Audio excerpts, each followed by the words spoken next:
সুপ্রিয় শিক্ষার্থী, সবাইকে স্বাগত জানাচ্ছি বাংলা ক্লাসে। তোমরা জানো কোভিড-19 এই বিপর্যস্ত সময়ে আমরা সবাই ঘরবন্দি আছি।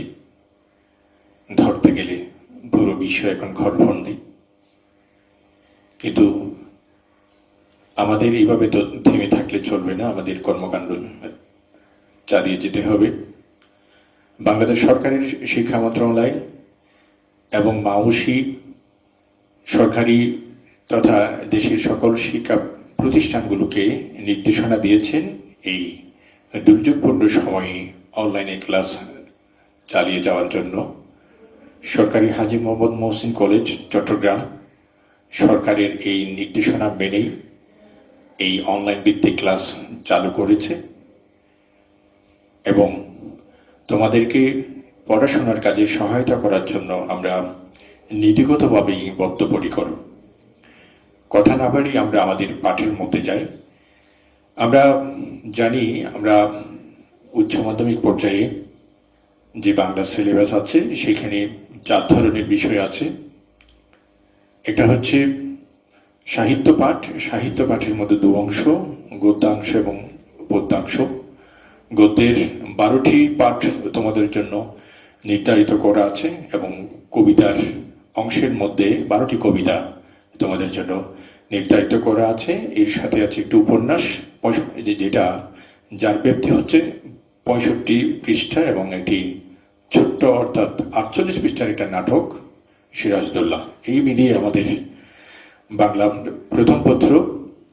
তার মধ্যে অর্ধেকটা আমরা আমাদের প্রথম সাময়িক পরীক্ষার জন্য আমরা সিলেবাসে অন্তর্ভুক্ত করেছি। সেখানের একটা পাঠ হচ্ছে আমার পথ প্রবন্ধ। এটি লিখেছেন আমাদের জাতীয় কবি কাজী নজরুল ইসলাম। তোমরা ছোটকাল থেকেই তাকে দুখুমিয়া নামে পড়ে আসছো, চিনে আসছো, সেই মহান কবি যিনি আমাদেরকে আমাদের একেবারে অবরুদ্ধ সময়ে, আমাদের প্রয়োজনীয় সময়ে যার সাহিত্য, যার কবিতা, যার গান আমাদেরকে উদ্বুদ্ধ করেছে, আমাদেরকে অনুপ্রাণিত করেছে। বিশেষত আমাদের মুক্তিযুদ্ধে তার গান ছিল আমাদের জন্য অমৃতের মতো। আমরা উজ্জীবিত হয়েছি তার গান শুনে, তার কবিতা শুনে। প্রবন্ধ আমরা জানি 2 প্রকারের হয়। প্রথমত এর মধ্যে একটি হচ্ছে মনময় প্রবন্ধ, মনময় প্রবন্ধ, এবং আরেকটি হচ্ছে তন্ময় প্রবন্ধ। মনময় প্রবন্ধ যে প্রবন্ধের মধ্যে কবি অর্থাৎ সাহিত্যিক অথবা প্রাবন্ধিক নিজের কথা বলেন, নিজের মতো করে বলেন, আমি করে বলেন। এই আমি শব্দটা বা আমি বক্তব্য যেখানে বেশি মুখ্য হয় সেই ধরনের প্রবন্ধকে আমরা মনময় প্রবন্ধ বলি। কবিতার মধ্যেও সেরকম কবিতা আছে, মনময় কবিতা। আমরা দেখেছি কবি নজরুলের আগে এই মনময় প্রবন্ধের লেখক খুব বেশি ছিলেন না, খুব বেশি কম। কবিতার ক্ষেত্রেও আমরা দেখেছি পুরা প্রাচীন যুগ এবং মধ্যযুগের মধ্যে এই মনময় কবিতা বলতে ছিল না, অর্থাৎ সেখানে আমির কোনো প্রয়োগ ছিল না। সেখানে উত্তম পুরুষ নেই, সেখানে মধ্যম পুরুষ এবং নাম পুরুষেই প্রায় সকল কবিতা অথবা আখ্যান কাব্যগুলো রচিত হয়েছে। সেখানে আমির কথা কবিরা বলতে ভুলে গিয়েছেন অথবা বলার কোনো সিস্টেম সে সময় ছিল না। আমরা দেখেছি মধ্যযুগ শেষে আধুনিক যুগের প্রথম কবির যখন আমরা সাক্ষাৎ পেয়েছি, কবি ঈশ্বর গুপ্ত। তিনি ছোট কবি হলেও আমাদের জন্য একজন গুরুত্বপূর্ণ কবি, কারণ তিনি 2 কালের সময়কে তিনি ধারণ করেছেন। একদিকে মধ্যযুগ শেষ হয়ে যাচ্ছে, আরেকদিকে আধুনিক যুগ আসছে। এটা এই 2 কালকে তিনি একত্রে ধারণ করেছেন। তিনি প্রথম আমরা বলতে শুনেছি তার কবিতার মধ্যে রাতের মশা দিনে মাছি এই নিয়ে কলকাতায় আছি। আপাত খুব সহজ এবং হাস্যকর কথা হলেও এই 2 বাক্যের মধ্যে একটা আমি শব্দের প্রয়োগ আছে, যেটা এর আগে প্রায় 5 থেকে 600 বছরের কবিতার ইতিহাসের মধ্যে পাওয়া যায়নি, অথবা আরো বেশি। তিনি প্রথম এই আমি শব্দের প্রয়োগ করেছেন, অর্থাৎ এই আমিত্ব শব্দের এই যোগ হলো বাংলা সাহিত্যের মধ্যে, বাংলা কবিতার মধ্যে, যেখান থেকে আমির কথা শুরু হলো এবং পরবর্তীতে আমরা দেখি যে আমাদের কবিরাও আমি দিয়ে লিখতে অর্থাৎ আমার কথা আমি বলছি, আমার আমার মতো করে বলছি, আমার ভাবনা আমি বলছি, আমার ভিতরে যে ক্লেদ, দুঃখ, হতাশা, গ্লানি এবং আমার ভিতরে যত ধরনের অনুভূতি আছে সবগুলোকে আমরা অনুবাদ করেছি আমাদের কবিতার মধ্যে, আমাদের প্রবন্ধের মধ্যে, আমাদের নাটকের মধ্যে। এভাবেই আমি এটা সাহিত্যের মধ্যে স্থান পেল। আমার পথ প্রবন্ধের মধ্যে এই মুখ্যত আমি তত্ত্বটাই বেশি বিশ্লেষিত হয়েছে। কবি নানানভাবে আমিকে পরিব্যক্ত করেছেন। আমার ভিতরে যে সত্য আছে, আমার ভিতরে যে সুন্দর আছে, আমার ভিতরে যে কল্যাণের ভাব আছে, আমার ভিতরে যে অন্যায়ের বিরুদ্ধে, অবিচারের বিরুদ্ধে সংগ্রাম করার, অন্যায়কে বিনাশ করার এবং অবিচারকে দূর করার যে একটা তেজোদ্দীপ্ত শক্তি আছে, সেই শক্তির জাগরণ কামনা করেছেন তিনি আমার পথ প্রবন্ধে। আমরা প্রবন্ধের প্রথম লাইনটি দেখলে আমরা বুঝতে পারবো যে তিনি বলেছেন যে আমার কর্ণধার আমি, আমার কর্ণধার আমি, অর্থাৎ আমি আমার নিয়ন্ত্রক, আমি আমার কর্ণধার, আমার কারণে আমি। এই ছোট্ট বাক্যের মধ্যে, 3 শব্দের এই ছোট্ট বাক্যের মধ্যে আমরা যে বিষয়টা দেখি সেটি হচ্ছে যে আমরা দেখি ইউরোপের মধ্যে 14শ এবং 15শ শতকে রেনেসার উদ্ভব হয়েছিল। রেনেসা মানে পুনর্জাগরণ। মানুষ এক সময় তার যে যুক্তিহীনতা মানুষকে গ্রাস করেছে, অন্ধকার কুসংস্কারে আচ্ছন্ন মানুষ নিজের ভিতরে যে আমিত্ব আছে সেটা ভুলে গেছে। সেই থেকেই এক ধরনের কবি শিল্পী আবির্ভাব হয়েছে, চিত্রশিল্পী আবির্ভাব হয়েছে, যারা মানুষের ভিতরের যে একটা শুভ কল্যাণ বোধ আছে, আমিত্বের যে শক্তি আছে সেটা জাগাতে চেয়েছেন। এবং রেনেসার প্রথম কথা হচ্ছে man is architect of his own life. মানুষ নিজেই তার ভাগ্যের নিয়ন্ত্রক বা নিয়ন্তা। এই ছোট্ট বাক্যের মধ্যে আমরা সেই কথাটি দেখতে পাচ্ছি। রেনেসার যে ভাব, যে বিষয় আছে, সেই বিষয়টাই যেন এখানে চমৎকারভাবে ফুটে উঠেছে যে আমার কর্ণধার আমি। অর্থাৎ এই প্রবন্ধটা কবি নজরুল যখন লিখছেন তখন আমরা পরাধীন ছিলাম, আমরা ব্রিটিশ শাসন অধীন ছিলাম, আমাদের এখানে তখন ঔপনিবেশিক শাসন চলছে। সে সময়ের মধ্যে এইরকম একটা কথা বলা সেটা খুব সহজ ছিল না। আজকের দিনে হয়তো আমরা খুব সহজে বলতে পারি আমার কর্ণধার আমি, অথবা আমি আমার ভাগ্যের নিয়ন্ত্রক, অথবা আমি সবকিছু। কিন্তু সে সময়ের সেই দিনের মধ্যে এই ধরনের কথা বলা এটা খুব সহজ ছিল না। এবং আমরা জানি পৃথিবীর ইতিহাসের মধ্যে একমাত্র ব্যতিক্রম কবি নজরুলের 6টি কাব্যগ্রন্থ ব্রিটিশ সরকার কর্তৃক বাজেয়াপ্ত হয়েছিল। সেই রুদ্ররুষের উপরে যে আমার কর্ণধার আমি এই ধরনের কথা বলে একটা প্রবন্ধ আরম্ভ করা, সেটা খুব সহজ কাজ ছিল না, অত্যন্ত জটিল কাজ ছিল। সেই জটিল কাজকে কবি নজরুল আপন সত্যের, তার ভেতরের যে একটা উপলব্ধি আছে, ভেতরের যে একটা সত্যবোধের, ন্যায়বোধের একটা জায়গা আছে, সেই জায়গাকে শক্তিতে পরিণত করে তিনি সমস্ত অন্যায়ের, সমস্ত দুর্যোগের মোকাবিলা করার মানুষই যেন এই ধরনের কথা বলতে তিনি বদ্ধপরিকর। চমৎকারভাবে বলেছেন যে আমার কর্ণধার আমি। এবং তিনি শুরুতেই এটা বলছেন যে আমাকে আরোপিত কোনো সত্য নয়, বাইরের থেকে কোনো চাপিয়ে দেওয়া কোনো বিষয় নয়। তিনি বলেছেন আমার পথ দেখাবে আমার সত্য। অর্থাৎ তিনি আত্মসত্যের সন্ধান পেয়েছেন। অন্তর্গত যে সত্যের জন্য মানুষ বছরের পর বছর, যুগ যুগ ধরে সাধনা করে, সেই সাধনার, সেই অমৃতের তিনি সন্ধান পেয়েছেন। সে কারণে তিনি বাইরের সত্যকে বাদ দিয়ে নিজের ভেতরে যে সত্যের উদ্ভাসন হয়েছে সেটাকেই বলছেন যে আমার পথ দেখাবে আমার সত্য। এবং যাত্রার শুরুতে তিনি এই আত্মসত্যকে নমস্কার করেছেন, এই আত্মসত্যকে সালাম করেছেন, যার ভিতরে, এবং তিনি বলেছেন যে যার ভিতরে এরকম সত্যের উদ্ভাসন হবে, যার ভিতরে এরকম সত্যের উদ্ভব হবে, তাকে বাইরের কোনো ভয়, হোক সেটা লোকভয়, হোক সেটা রাজভয়, হোক সেটা অন্য কোনো প্রকারের ভয়, কোনো প্রকারের ভয় তাকে আর কাবু করতে পারবে না। এবং এই ধরনের আত্মসত্য নিজেতে বটেই জগৎকে মুক্তি দেবে, জগৎকে পথ দেখাবে।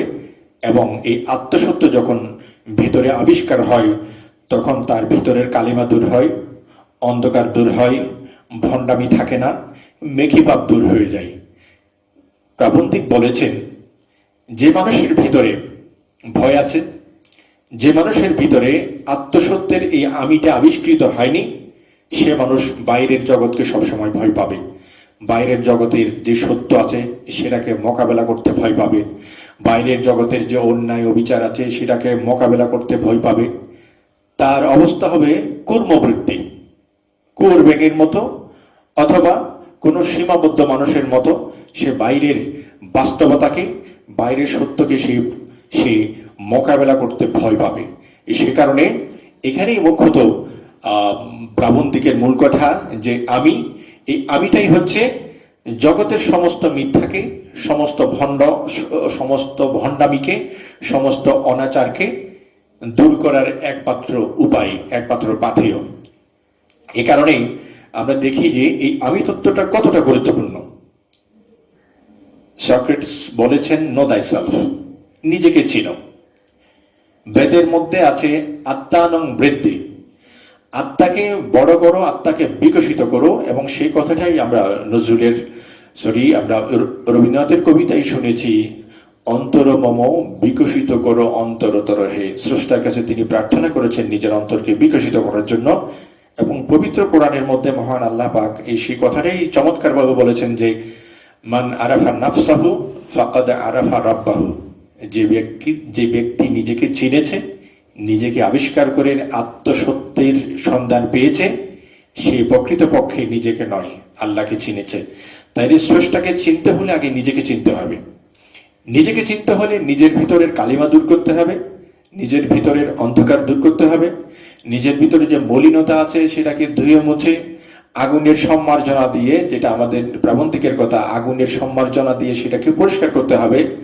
এবং সবচেয়ে বড় কথা হচ্ছে যে নিজের যে আমিত্বের সত্তা আছে সেটার উদ্বোধন ঘটাতে হবে। সেটা উদ্বোধন ঘটালেই প্রকৃতপক্ষে ব্যক্তির মুক্তি, প্রকৃতপক্ষে জগতের মুক্তি, প্রকৃতপক্ষে সার্বিক মানবতার মুক্তি। এটা না হলে জগতের মধ্যে কল্যাণ প্রতিষ্ঠা করা সম্ভব নয়। প্রাবন্ধিক বলছেন যে এই যে আত্মসত্য, সেটা প্রতিষ্ঠা করতে গেলে অনেক সময় মানুষের ভিতরে একটা অহংকার চলে আসে, মানুষের ভিতরে একটা অধ্যত্ত ভাব চলে আসে, মানুষের ভিতরে এক ধরনের একটা ডন কেয়ার ভাব চলে আসে যখন আত্মসত্যটা খুব বেশি জাগরিত হয়। প্রাবন্ধিক বলছেন যে মিথ্যা বিনয়, ভণ্ডামিপূর্ণ প্রতারণাপূর্ণ যে বিনয়, সেই বিনয়টাকে পরিহার করার জন্য এই ধরনের অধ্যত্ত বা এই ধরনের ডোন্ট কেয়ার ভাব যদি আসে, সেটাকে তিনি সাপোর্ট করেন, সেটাকে তিনি সমর্থন করেন। কারণ মিথ্যা এবং ভণ্ডামিপূর্ণ প্রতারণাপূর্ণ বিষয়গুলো দূর করার জন্য এই ধরনের বিষয়ের উদ্বোধন, এর কোনো বিকল্প নেই। এরপর প্রাবন্ধিক আরেকটা চমৎকার কথা বলেছেন যে তিনি নিজেকে বলেছেন অভিশাপ রথের সারথি। আসলে জগতের মধ্যে যখন কোনো ধরনের পরিবর্তন আসে, যখন কোনো নতুন বিষয় আসে, যখন কোনো নিয়ম পাল্টানোর মতো কোনো পরিস্থিতি তৈরি হয়, তখন ট্রেডিশনাল পন্থী যারা আছে, যারা প্রতিক্রিয়াশীল অথবা যারা সমাজ পরিবর্তনে যারা খুব একটা আগ্রহী নন, তাদের ভিতরে এক ধরনের আক্রোশ তৈরি হয় এবং তারা এই পরিবর্তনকারী যে মানুষ, এরকম সত্য নিয়ে যারা আছেন তাদেরকে আক্রমণ করেন। আমরা কালে কালে দেখেছি যে যখন মহামানবরা কোন একটা সত্য নিয়ে আসছেন, যেমন আমাদের নবী করিম সাল্লাল্লাহু আলাইহি ওয়াসাল্লাম, হযরত মুহাম্মদ সাল্লাল্লাহু আলাইহি ওয়াসাল্লাম যখন নতুন ধর্ম নিয়ে, নতুন সত্য নিয়ে যখন আরবের মধ্যে আসছিলেন, তখন আমরা দেখেছি তিনি আহত হয়েছেন, রক্তাক্ত হয়েছেন, অথচ তিনি সত্য কথা বলেছেন, তিনি সুন্দর কথা বলেছেন, তিনি অন্যায় দূর করার কথা বলেছেন, অবিচার দূর করার কথা বলেছেন, নারী নিষ্পেষণের বিরুদ্ধে তিনি দাঁড়িয়েছেন, মানুষের শাশ্বত কল্যাণবোধ এবং মানুষের ন্যায়ের জন্য, মানুষের মুক্তির জন্য যখন তিনি দাঁড়িয়েছেন, সেখানে তাকে রক্তাক্ত করেছেন সেকালের কিছু আরব। তাহলে অর্থাৎ যারা পরিবর্তনে বিশ্বাসী নয়, তারা সবসময় এই ধরনের নতুনত্বকে, এই ধরনের সত্যকে তারা গ্রহণ করতে রাজি নন এবং তারা আক্রমণ করেন। কবি এই ধরনের যারা বিশ্বাসী, এই ধরনের যারা সমাজ প্রথায়, যারা সমাজ পরিবর্তনে যারা বিশ্বাস করেন না, তাদের বিরুদ্ধে কবি বলছেন যে আমি যেন তাদের জন্য অভিশাপ রূপেই আবির্ভাব হয়েছি। আমি অভিশাপ এই জন্যই যে তাদের ভিতরে যে অন্যায় বোধ আছে, তাদের ভিতরে যে অবিচার বোধ আছে, তাদের ভিতরে যে মানুষকে শোষণ নির্যাতনে যে বোধ আছে, আমি সেটা দূর করার জন্য আসছি। এবং এই আশাটা যেন তাদের কাছে একটা অভিশাপের মতো। এ কারণেই প্রাবন্ধিক একটা জায়গার মধ্যে বলেছেন যে অভিশাপ রথের সারথি। তো এরপরে আমরা দেখেছি কবি এখানে প্রাবন্ধিক দুটো বিষয় অবতারণা করেছেন। এটা চমৎকার ঐতিহাসিক একজন ব্যক্তিত্বের উল্লেখ করেছেন গান্ধীজি। আমরা জানি এই ভারতবর্ষ 1947-এর আগে পর্যন্ত আমরা পরাধীন ছিলাম। এই পরাধীনতার এই সময়কাল ছিল প্রায় 190 বছরের বেশি। সে সময়ে অনেক মহামানুষের আবির্ভাব হয়েছে, যারা চেষ্টা করেছেন আমাদেরকে এই সাম্রাজ্যবাদীর কবল থেকে, আমাদেরকে ব্রিটিশদের এই দুঃশাসন থেকে আমাদেরকে মুক্ত করার জন্য। কিন্তু সবার চেষ্টা যে সবসময় সফল হয়েছে আমরা সেরকম দেখতে পাইনি। কারণ মানুষরা ছিল নিষ্ক্রিয়। কোন দেশের মানুষ যদি নিষ্ক্রিয় হয়, কোন সমাজের মানুষ যদি নিষ্ক্রিয় হয়, তাহলে সেই সমাজ পরিবর্তনের কোনো সুযোগ নেই। এই কারণে প্রাবন্ধিক বলেছেন যে যদি আমরা বলে গান্ধীজি আছেন, এই ভাবটা যদি আমরা ধারণ করি, তাহলে আমাদের ভিতরে একটা বোধ তৈরি হয়। সে বোধটা হচ্ছে পরাবলম্বন, পরের উপর অবলম্বন করা। অর্থাৎ আমার কোনো দায়িত্ব নেই, আমি সব দায়িত্ব আরেকজনের কাঁধের উপর দিয়ে নিজে যেমন একটু নিষ্ক্রিয় হয়ে আছি, খুব সুন্দর করে আমি এইভাবেই আছি, অর্থাৎ আমার কোনো দায়িত্ব নেই। এইভাবেই হলে এই দেশের পরিবর্তন হবে না, এই সমাজের পরিবর্তন হবে না। এর বদলে যদি আমরা বলি আমি আছি, ওই যে বললাম আমরা প্রথমে আমি তথ্য, দায়িত্বটা নিজের কাঁধের উপর নেওয়া, দায়িত্বটা নিজে গ্রহণ করা, এইরকম যদি হয়ে থাকে, তাহলে আমার সমাজের মুক্তি হবে, আমার দেশের মুক্তি হবে, আমার দৈন্যদশা ঘুচবে। সর্বোপরি আমাদের উপর যে শাসন নির্যাতনের যে দীর্ঘ একটা সময় আমাদের উপর দুঃশাসনের মতো আরোপিত হয়েছে, সেটার অবসান হবে। যদি দায়িত্ব না নিই, তাহলে আমরা এই দুঃশাসন থেকে কখনো মুক্ত হতে পারবো না, আমরা কখনো মুক্তি পাবো না। সেই জন্য আমাদের প্রথমত যে বিষয়টা দরকার প্রাবন্ধিকের মতে, সেটা হচ্ছে আত্মনির্ভরতা। এই আত্মনির্ভরতা আসবে কখন? যখন আমি আমাকে চিনব। আমাকে চিনতে হলে তাহলে কি করতে হবে? আমার ভিতরে যে আমিত্ব আছে সেটা চর্চা করতে হবে বেশি করে। আমার ভিতরে আমিত্বের জাগরণ করতে হবে।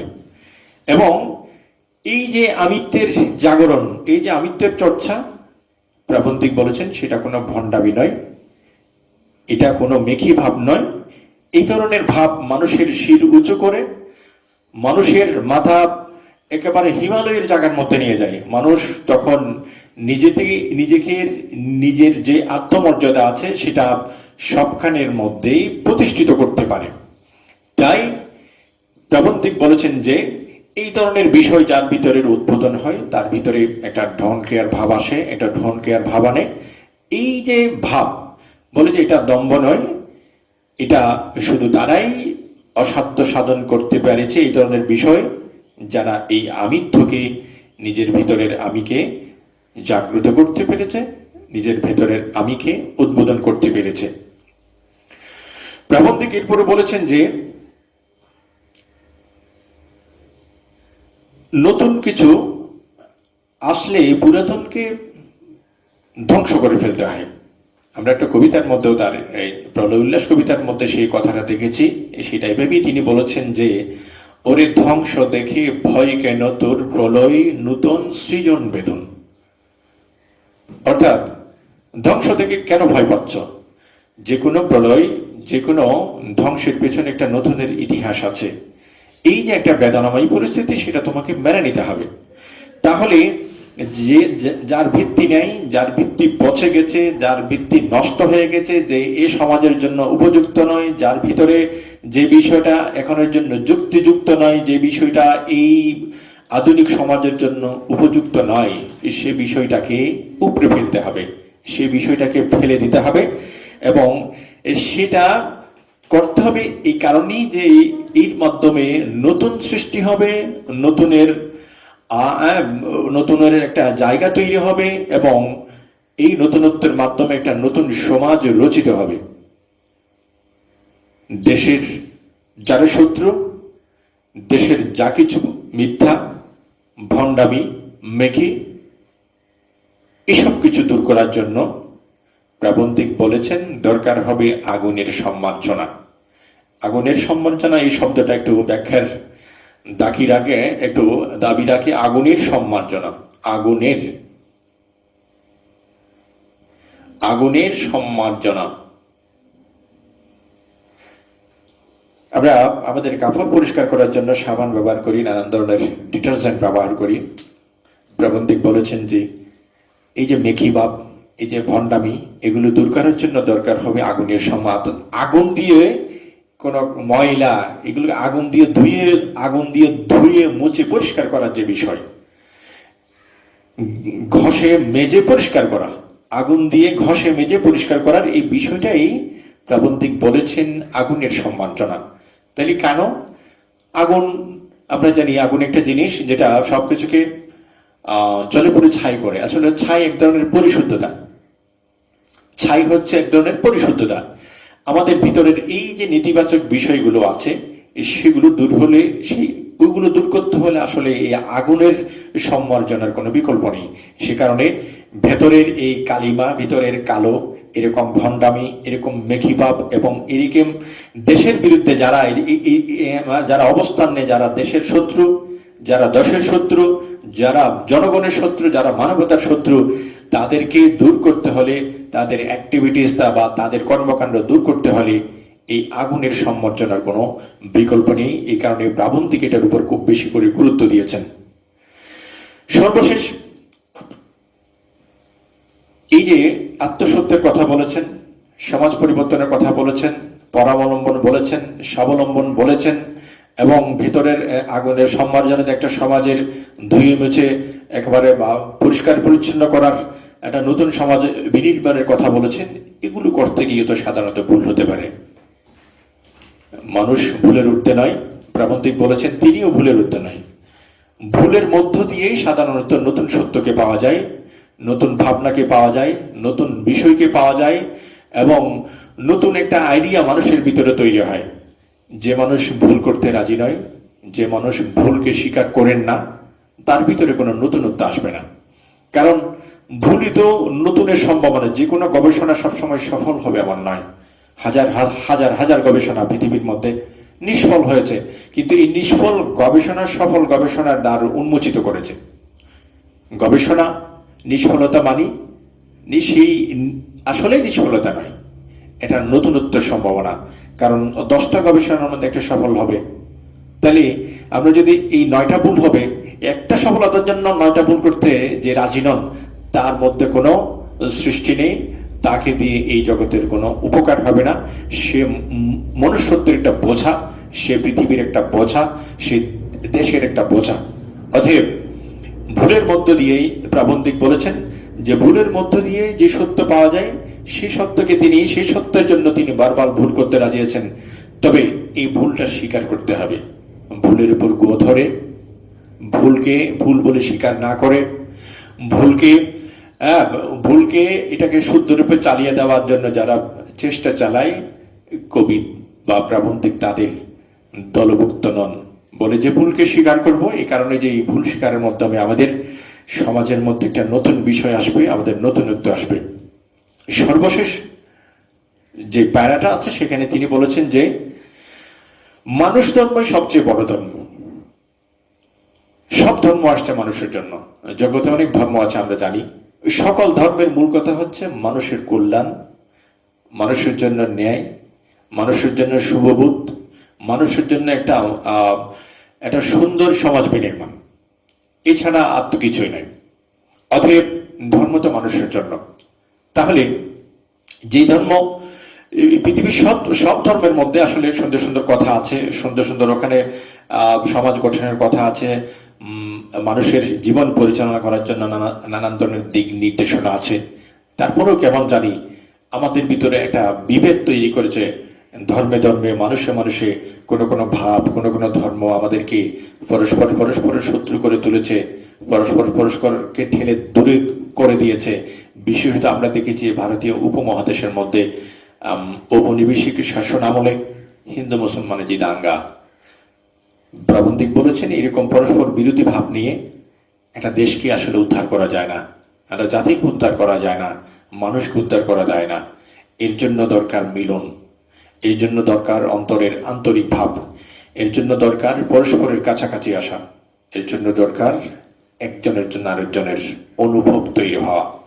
এটা হলেই তাহলে মানুষের মধ্যে যদি এরকম সম্মিলন হয়, মানুষের যদি এরকম ভাবের আদান প্রদান হয়, মানুষের যদি এরকম একটা বিভেদ দূর হয়ে যায়, তাহলে একটা সুন্দর সমাজ, একটা সুন্দর দেশ তৈরি হবে। এ কারণে প্রাবন্ধিক নিজেই স্বীকার করেছেন বা নিজে বলেছেন যে এখানে যে হিন্দু মুসলমানের মিলনের যে ফাঁকি, যে অন্তরায়, যে একটা বিভেদের যে একটা বড় কারণ রয়ে গেছে, সেটা দূর করা আমার এই পথের একমাত্র উদ্দেশ্য। চমৎকার কথা যে হিন্দু মুসলমানের তিনি মিলন কামনা করেছেন। শুধু এটা নয়, 1400 বছরের বাংলা কবিতার ইতিহাসের মধ্যে কবি নজরুলের মতো এরকম সাহসী, এরকম তেজোদ্দীপ্তপূর্ণ হিন্দু মুসলমান বা এইখানে বিরোধী ধর্মের পরস্পরের মধ্যে এরকম মিলন ভাব, এরকম মিলন কামনা এত তেজোদ্দীপ্ত ভাবে করেছেন, এরকম কোন কবি সাহিত্যকে আমরা দেখা পাইনি। তাই আমরা এই কারণে তিনি বলেছেন যে যার নিজের ধর্মের বিশ্বাস আছে, যে নিজের ধর্মের সত্যকে চিনেছে, সে কখনো অন্য ধর্মকে ঘৃণা করতে পারে না। দেশের পক্ষে যা মঙ্গলকর, যা সত্য ও শুধু তাই লক্ষ্য করে এই আগুনের ঝান্ডা দুলিয়ে পথে বের হলাম। তবে মানুষের জন্য, মানুষের কল্যাণের জন্য একটা আগুনের ঝান্ডা নিয়ে আগেই বলছে যে আগুনের সম্মার্জনা বলছেন, ধুয়ে মুছে পরিষ্কার করে একটা শুদ্ধ সমাজ, শুদ্ধ মানব সমাজ, একটা শুদ্ধ দেশ, একটা শুদ্ধ জনসমষ্টি, একটা শুদ্ধ দেশ বিনির্মাণের জন্য প্রাবন্ধিক আগুনের ঝান্ডা নিয়ে বের হয়েছেন। আমরা এই হচ্ছে আমাদের প্রবন্ধের আলোচনা। এখানে আমরা দুইটা কোয়েশনের জায়গা দেখাবো, সেটা দিয়ে আমরা আজকের এই বাংলা বিষয় আজকের এই আলোচনাটা শেষ করব। সংক্ষিপ্ত আমরা দেখি কবি নজরুলের বিদ্রোহী কবিতার মধ্যে দুটো লাইন আছে, আমি বেদুইন আমি চেঙ্গিস, আমি আপনারে ছাড়া করি না কাহারে কুর্নিশ। আমি বেদুইন, আমি চেঙ্গিস, আমি আপনারে ছাড়া কাহারে করি না কুর্নিশ।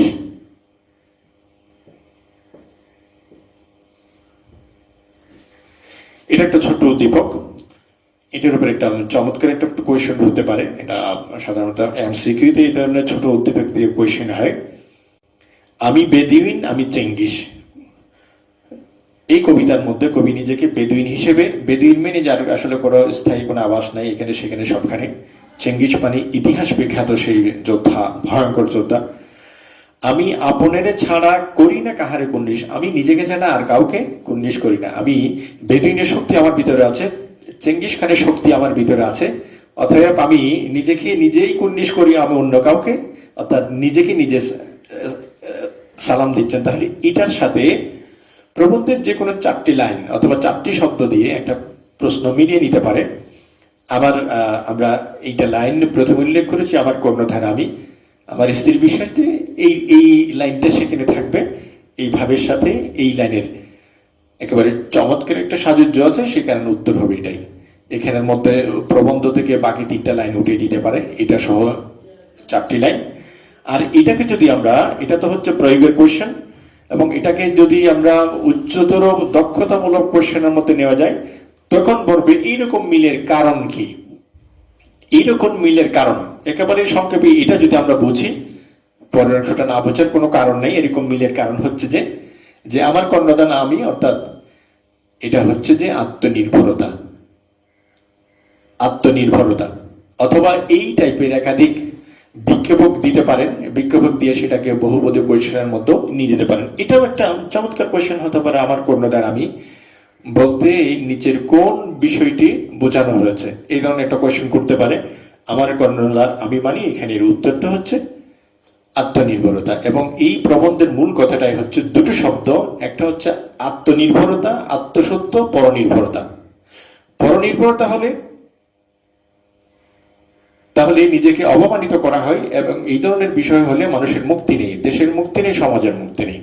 আর আত্মনির্ভরতা হলে তাহলে নিজেকে মর্যাদা দেওয়া হলো, আত্মমর্যাদাকে স্বীকার করা হলো, আত্মমর্যাদাকে উদ্ভাসন করা হলো।